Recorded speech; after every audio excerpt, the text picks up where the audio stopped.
तो अब भारत के इतना सब कुछ करने के बावजूद भी मालदीव अपनी अकड़ से बाज नहीं आ रहा है। केवल मालदीव की इस छोटी गलती से मालदीव का कितना नुकसान हो सकता था उसको तनिक भी अंदाजा नहीं था। लेकिन अब जब मालदीव की अर्थव्यवस्था बिगड़ने लगी है तो उसको अपने गलती का अंदाजा हो रहा है और मालदीव को अब समझ में आने लगा है कि उसकी यह गलती उस पर कितनी भारी पड़ रही है। देखिए, मालदीव की जितनी कुल आबादी भी नहीं है, उससे ज्यादा भारत के टूरिज्म मालदीव हर साल घूमने जाते थे।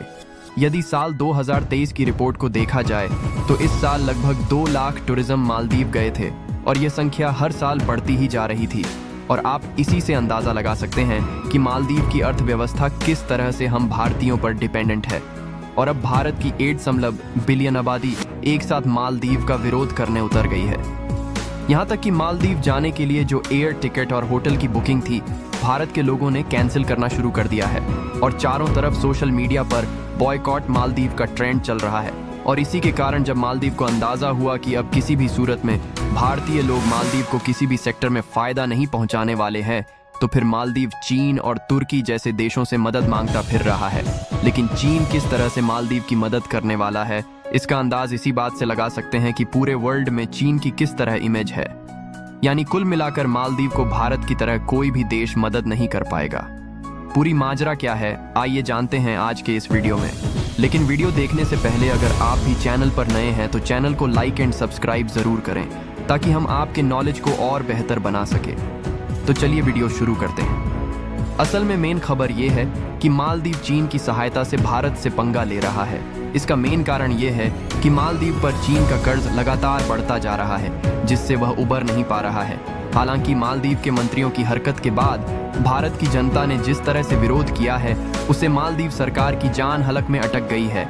मालदीव की अकड़ को भारत ने 24 घंटे के अंदर धुआं कर दिया है। अब मालदीव को यह एहसास हो गया कि भारत के प्रधानमंत्री नरेंद्र मोदी पर आपत्तिजनक बातें करना और भारत के साथ दुश्मनी करना बहुत महंगा सौदा है। अब मालदीव के राष्ट्रपति मोइज़ू जिनपिंग के दरबार में हाजिरी लगाने पहुंचे हैं। माना जा रहा है कि भारत के खिलाफ मालदीव के बिगड़े बोल चीन की शह पर निकले थे।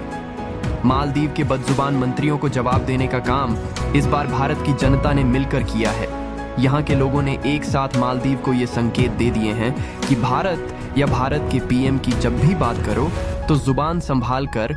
इस पूरे विवाद के बाद मोइज़ू 4 से 5 दिनों के लिए चीन के दौरे पर गए हैं।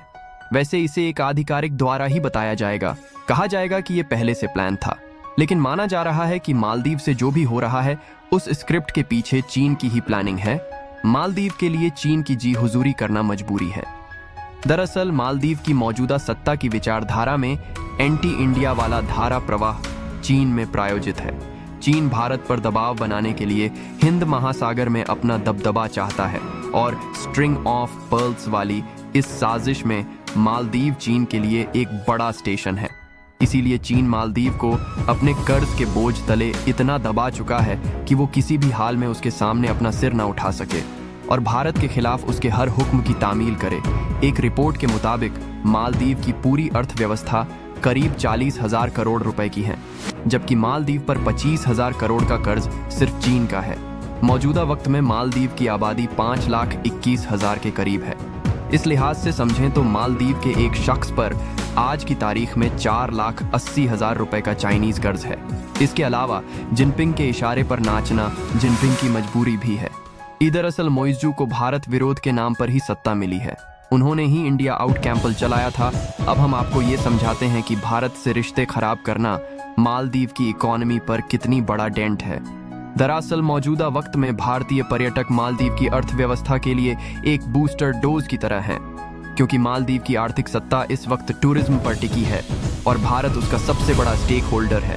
सबसे ज्यादा टूरिस्ट भारत से ही मालदीव जाते हैं और मालदीव ने उन्हीं पर्यटकों को नाराज कर दिया है। साल 2023 में 2,09,000 लोग भारत से मालदीव घूमने के लिए गए थे, जबकि 2022 में मालदीव जाने वाले भारतीय पर्यटकों की संख्या 2,41,000 थी। मालदीव और भारत के रिश्ते बेहद खास हैं। इन ऐतिहासिक रिश्तों की खासियत रही है कि जब वहाँ कोई नया राष्ट्रपति चुना जाता है तो सबसे पहली विदेश यात्रा भारत की करता है। अब तक यही परंपरा थी।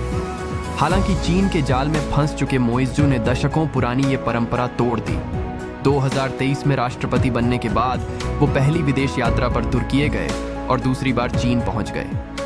जबकि ये बात मोइज़ू भी ठीक से जानते हैं कि इसमें उनके देश का फायदा कम और नुकसान ज्यादा है, वो भी तब जब मालदीव पहले से चीन के कर्ज जाल में फंसा हुआ है। तो आपको मालदीव के इस नए राष्ट्रपति के हरकतों को देखकर आपको कैसा लगा? कमेंट करके जरूर बताएं। मिलते हैं हम अपने